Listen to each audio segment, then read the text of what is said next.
ένα παραμύθι, παιδιά. Μια ρώσικη ιστορία για μια μπάμπουσκα, μια γιαγιά δηλαδή, που φιλοξένησε στο σπίτι της τους 3 μάγους που ταξίδευαν για τη Βηθλεέμ. Την καλούν λοιπόν να τους συνοδεύσει στο ταξίδι, να προσκυνήσει και αυτή τον νεογέννητο βασιλιά. Μα η μπάμπουσκα αργεί πολύ να το αποφασίσει και οι μάγοι φεύγουν. Αλλά ας δούμε αυτή την ιστορία από την αρχή.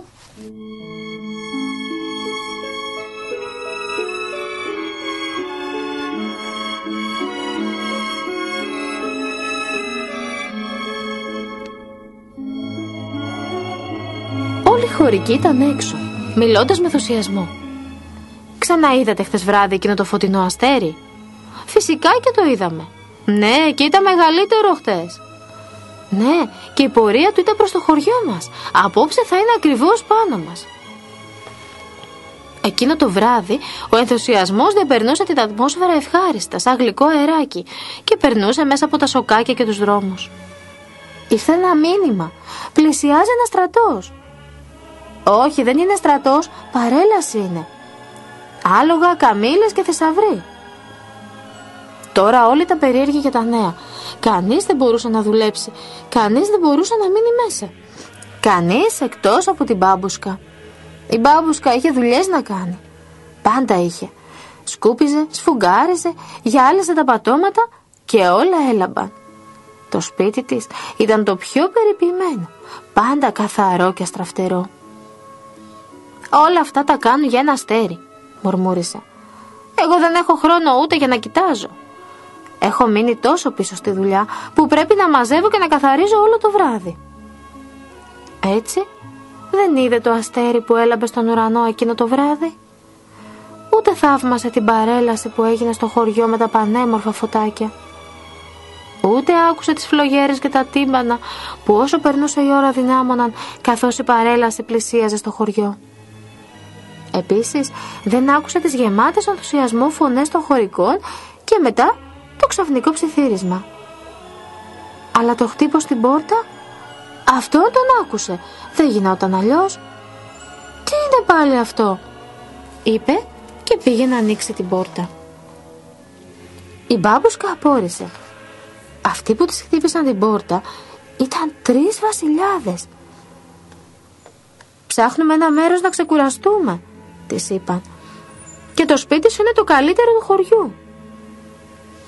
Θέλετε να μείνετε εδώ? Ψέλισε η μπάμπουσκα. Ναι, μόνο μέχρι να πέσει η νύχτα και να ξαναφανεί το αστέρι. Η μπάμπουσκα ξεροκατάπια από μηχανία. Ελάτε μέσα τότε, τους είπε. Πώς έλαμψαν τα μάτια των βασιλιάδων όταν είδαν τι τους πρόσφερε η μπάμπουσκα στο τραπέζι.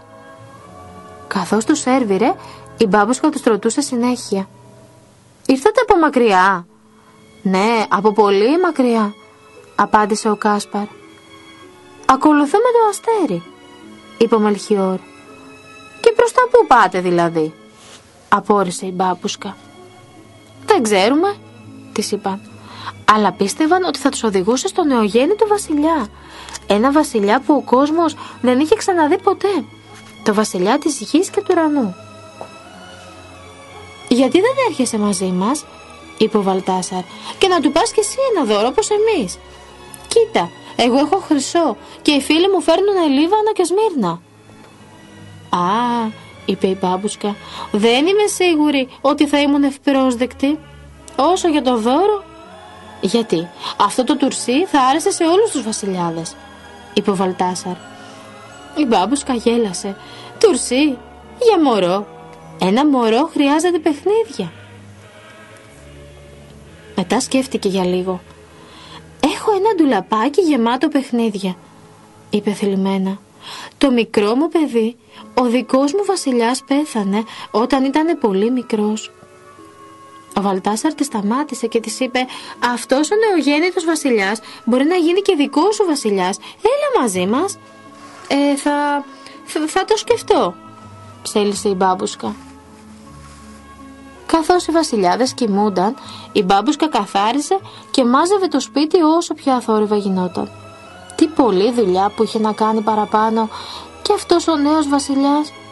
Τι παράξενη ιδέα να φύγει με τους 3 επισκέπτες της και να πάνε όλοι μαζί να τον βρουν. Όμως μπορούσε να το κάνει αυτό, να αφήσει το σπίτι της και να πάει να τον βρει έτσι απλά.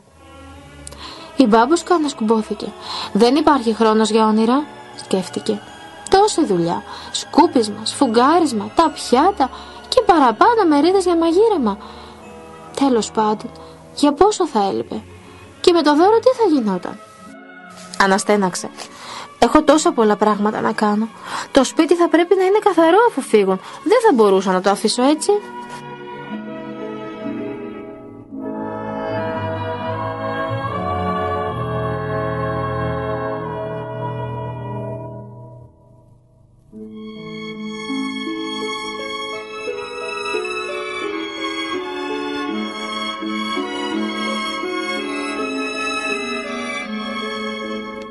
Ξαφνικά έφτασε η νύχτα. Ήταν ένα αστέρι στον ουρανό. «Είσαι έτοιμη, μπάμπουσκα?» Θα έρθω αύριο», είπε η μπάμπουσκα. «Θα σας προλάβω όμως. Πρέπει για την ώρα να καθαρίσω λίγο, να βρω ένα δώρο, να ετοιμαστώ». Οι βασιλιάδες την αποχαιρέτησαν θλιμμένοι. Το αστέρι έλαμπε στον ουρανό. Η μπάμπουσκα γύρισε τρέχοντας στο σπίτι της για να αρχίσει τη δουλειά. Σκουπίζοντας, καθαρίζοντας, ξεσκονίζοντας, πέρασε η ώρα και ξημέρωσε.